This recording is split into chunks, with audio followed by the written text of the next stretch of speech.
ಮೇಷ್ಟ್ರು ಮಲ್ಲಿಕಾರ್ಜುನಯ್ಯ ಅವರ ಸೇವೆ ಕೇವಲ ಚರಂಡಿ ಶೌಚಾಲಯ ಸ್ವಚ್ಛತೆ ಬೀದಿ ಗುಡಿಸೋದು ಇಷ್ಟಕ್ಕೆ ನಿಂತಿಲ್ಲ. ಇದೆಲ್ಲದರ ನಡುವೆಯೇ ಅವರು ಮಿನಿ ಛತ್ರ ಕೂಡ ನಡೆಸಿದ್ದಾರೆ. ಅದು ಹಣಕ್ಕಾಗಿ ಅಲ್ಲ, ಕಡು ಬಡವರಿಗೆ ಇವರೇ ಪ್ರೋತ್ಸಾಹಧನ ನೀಡ್ತಾರೆ ಅಂದ್ರೆ ಆಶ್ಚರ್ಯ ಮೂಡದೇ ಇರಲ್ಲ.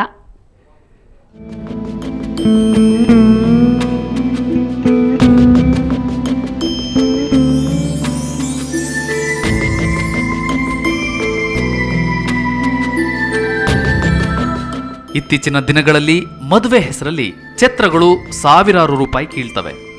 ಆದರೆ ಶ್ರೀ ಸತ್ಯಸಾಯಿ ಮದುವೆ ಛತ್ರ ನಡೆಸ್ತಿರೋ ಮಲ್ಲಿಕಾರ್ಜುನಯ್ಯ ಸದರಿ ಛತ್ರದಲ್ಲಿ ಮದುವೆಯಾದರೆ 1,500 ರೂಪಾಯಿಗಳನ್ನು ಪ್ರೋತ್ಸಾಹಧನವಾಗಿ ನೀಡ್ತಾರೆ. ಸಮೀಪದ ಬ್ಯಾಲೆಕೆರೆ ಗ್ರಾಮದ ರಸ್ತೆ ಮಳೆಯಿಂದ ಹಾಳಾಗಿ ಹೋಗಿತ್ತು. ಹಾಳಾದ ರಸ್ತೆಯನ್ನ ಒಬ್ಬರೇ ದುರಸ್ತಿಗೊಳಿಸಿದ್ರು. ಇದನ್ನ ಕಂಡ ಗ್ರಾಮದ ರೈತ ಸುಮಾರು 3,000 ರೂಪಾಯಿಗಳನ್ನು ಛತ್ರಕ್ಕೆ ಧನ ಸಹಾಯ ಮಾಡಿದ. ಪ್ರತಿ ತಿಂಗಳು ನಿರ್ಗತಿಕರನ್ನ ಗುರುತಿಸಿ ಉಚಿತವಾಗಿ ಅಕ್ಕಿ ವಿತರಿಸುವ ಕಾರ್ಯ ಈಗಲೂ ಮುಂದುವರೆದಿದೆ. ಛತ್ರದ ಪಾತ್ರೆ ಪಗಡೆಗಳನ್ನು ಸ್ವಚ್ಛಗೊಳಿಸುವುದು ಕೂಡ ಇವರ ಹವ್ಯಾಸ.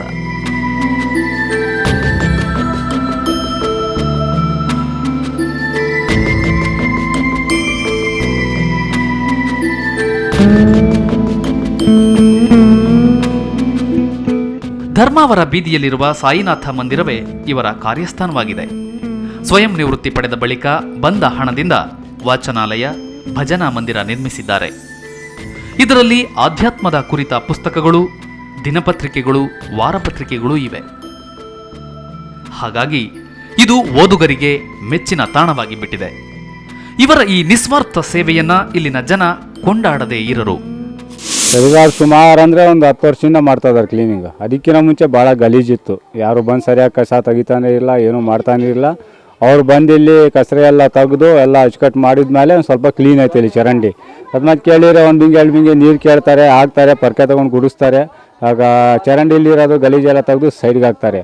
ಅದನ್ನು ವಾರಕ್ಕೊಂದು 2-3 ಸಾರಿ ಬಂದು ಮುನ್ಸಿಪಾಲ್ಟಿ ತುಂಬ್ಕೊಳೋದು ಅಚ್ಚುಕಟ್ಟು ಇರುತ್ತೆ. ಅದನ್ನ ಅವ್ರು ತೆಗೆದಾಕ್ತಾರೆ, ಅದೇ ಮತ್ತೆ ಅದೇ ಚರಂಡಿ ಒಳಗೆ ಹೋಗಿ ಬೀಳುತ್ತೆ. ಅದು ಅವ್ರು ದುಡ್ಡು ಗಿಡ್ಡು ಏನು ಇಸ್ಕೊಳಲ್ಲ, ಅವರು ಏನು ಕೇಳಲ್ಲ ನಮ್ಮನ್ನು. ಅವ್ರದ್ದೇ ಕಸ ತೆಗಿಯೋದು ಅವ್ರದ್ದೇ, ಏನು ಬಿಂದಿಗೆನೂ ಅವರೇ ತರ್ತಾರೆ, ನೀರು ಇಸ್ಕೊಂತಾರೆ, ಹಾಕಿ ಅಚ್ಚುಕಟ್ಟು ಮಾಡಿ ಅವರೇ ಎಲ್ಲ ಕೊಟ್ಟು ಹೋಗ್ತಾರೆ.